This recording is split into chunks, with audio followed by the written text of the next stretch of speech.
งานเวียดนามตามทางเศรษฐกิจใหม่ต้องใช้คนจีนเป็นพื้นฐานสร้างเศรษฐกิจในแหลมอินโดจีนสามชาติอินโดจีนฝรั่งเศส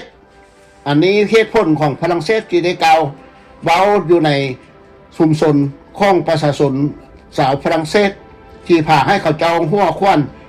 และเยียบยำดูทุกดูหมินคนลาวที่บ่มีหัวคิดการค้าพัฒนาประเทศชาติยังเลยพนักงานของรัฐบาลลาวรับใช้เงินกองโตจากห้างหันทรัพย์สินค้าชาวจีนเป็นศิลปะมืออาชีพนี้คือเหตุผลของการคัดตกบกพร่องของคณะ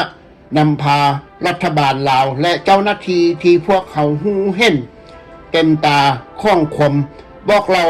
ของพวกพ่อค้าคนจีนที่รายงานให้เห็นเต็มตาอิ่มใจคือแนวนี้แล้วประชาชนลาวทั่วประเทศส่วนใหญ่ส่วนหลายบ่มีโอกาสที่จะได้สืบหูเห็นกับเจ้าหน้าที่ของรัฐบาลลาวที่เข้าไปถึงพวกเขาเจ้าได้ในการดำเนินงานดำรงชีวิตและการเป็นอยู่ของความทุกข์ยากอยู่ในหลังประชาชนอีกอันหนึ่งสำคัญแม่นคาดการดำเนินการติดต่อและผัวพันด้านสดสวยชุมชนผู้ทุกข์ยากโดยการพัฒนาตามเขตนบทชุมชนและในบ้านท้องถิ่นประชาชนจะพัฒนาตนเองเพื่อให้ฝ่ายรัฐบาลท้องถิ่นที่เกี่ยวข้องอยากเรียนรู้เอาคำแนะนำผู้มีประสบการณ์ทุกด้านเพื่อความอยู่รอดและปรับปรุงเศรษฐกิจพอเพียงแก่ความสามารถด้วยลำแข้งลำค่าของเขาเจ้าองค์พระประมุขและข้าราชการด้านการบริหารคาดการพัฒนาสังคมสงเคราะห์น้ำใจบวาด้านเกษตรกรด้วยความเขาเอาใจใส่เป็นพิเศษถ้าเหตุใดแนวนี้ความสัมพันธ์อันติดแน่นและแท้เหมาะระหว่างองค์พระประมุขกับบรรดาบ่าวไพราษฎรมีความเคารพหักและมีแต่ความผูกพันสุดที่เจริญงอกงามตามยุคตามสมัยพัฒนาชุมชนให้มีอยู่มีกินเพื่อยกระดับเท่าเทียมกันกับอันเต็มไปด้วยความเมตตาธรรมสั้นสูงเลิศในสมัยที่ลาวเฮากำลังได้เอกราชใหม่นั้นในปี 1959 ลักษณะของการนำพาของรัฐบาลลาวเสรีที่ควรมีแผนการอันยาวนานรวมถึงการพัวพันระหว่างชนเผ่าในลาวปีนี้และปีต่อๆไปนั้นแผนยุทธศาสตร์ยาวนานถ้าบ่ดังนั้นจะไวและไกลหรือช้าเฮาจะเบิ่งบ่เห็นนั้นแหละเหตุให้องค์การคณะองค์พระประมุขที่มีน้ำพระทัยเสียสละออกเยี่ยมยามบ่าวไพราษฎรทั่วประเทศโดยอิงตามความสะดวกและเหมาะสมของการปกครองราชการของรัฐบาลราชอาณาจักรและมีกรมมนเทียนบานขององค์พระกษัตริย์ที่ปรึกษาสภาราชมนตรีสูงสุดและสภาผู้แทนราษฎรที่เห็นดีเห็นชอบข้องการเคลื่อนไหวซึ่งเป็นสถาบันสภาความมั่นคงและหลักเส้าคำประเทศชาติให้เสื่อมโยงกันต่อดังที่เห็น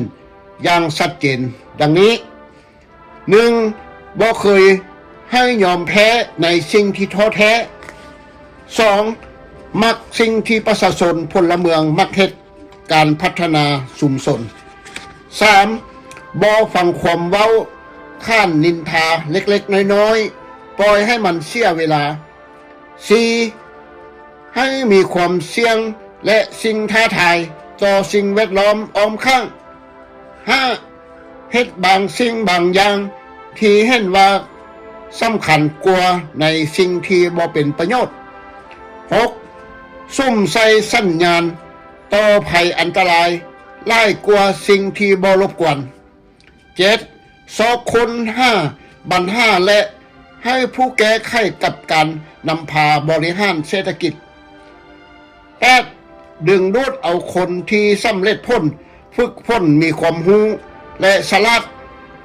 ส่องใส่มาแล้วเพื่อการพัฒนา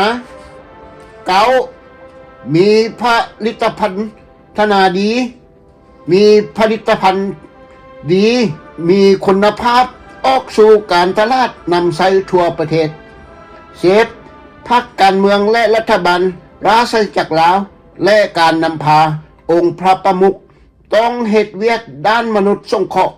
ช่วยเหลือส่วนปวงชนที่ด้อยการศึกษาและพัฒนาสร้างสาประเทศชาติทั่วประเทศเฮ็ดเวียกแข่งกับเวลาให้หนักแน่นจริงใจต่อชาติทั่วทุกเผ่าพลชนเผ่าในเราจะดีกว่าแต่นั่งลิ้นไพ่นั่นแหละการบกพร่องและการดำเนินกิจการต่างๆในด้านพัฒนาประเทศ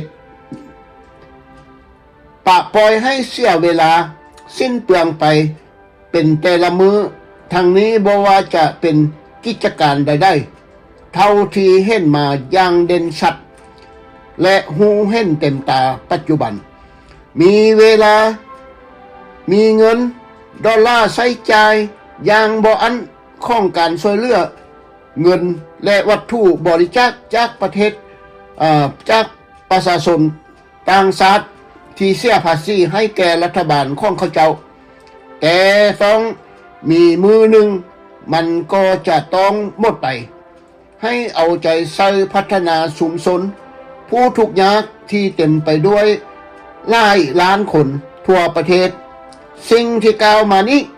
ล้วนแล้วแต่มีความเป็นจริงและมีประโยชน์สำหรับปวงประชาชนเราทั่วประเทศอีกด้วยต่อมาในปีเดียวกันนั้น1959เมื่อสมเด็จเจ้าฟ้าศรีสว่างวงศ์สิ้นพระชนม์ในปี1959นั้นพระองค์ได้ปกครองหรือของราชอาณาจักรหลวงพระบางและราชอาณาจักรลาวเป็นเวลานานถึง55 พรรษาในช่วงเวลาที่พระองค์สวรรคตที่พระองค์เป็นกษัตริย์ที่ครองราชสมบัติยาวนานที่สุดในประวัติศาสตร์ลาวของลาวสมัยใหม่เมื่อพระองค์ทรง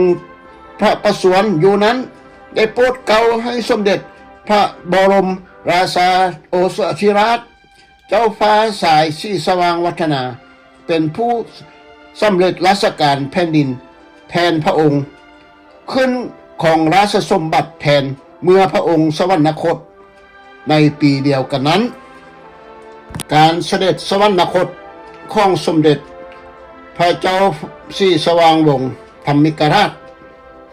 พระมหากษัตริย์แห่งราชอาณาจักรลาวข้อพระองค์ทรงพระเจริญกษัตริย์ของพวกเขาสิ้นพระชนม์ในตอนแรงของวันพฤหัสพ้นได้หับ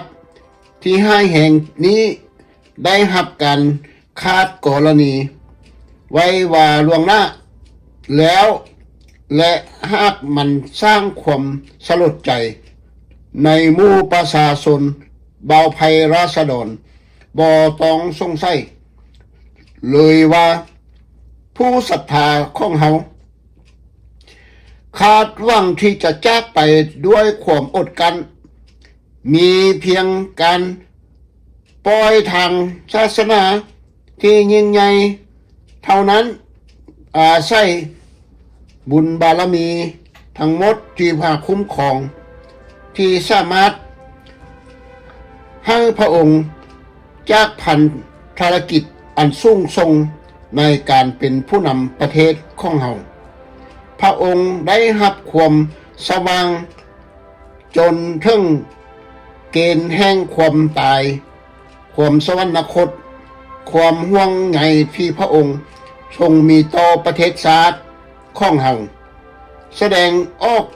ผ่านการตัดสินของศาลซึ่งทุกวันนี้อยู่ในขอบเขต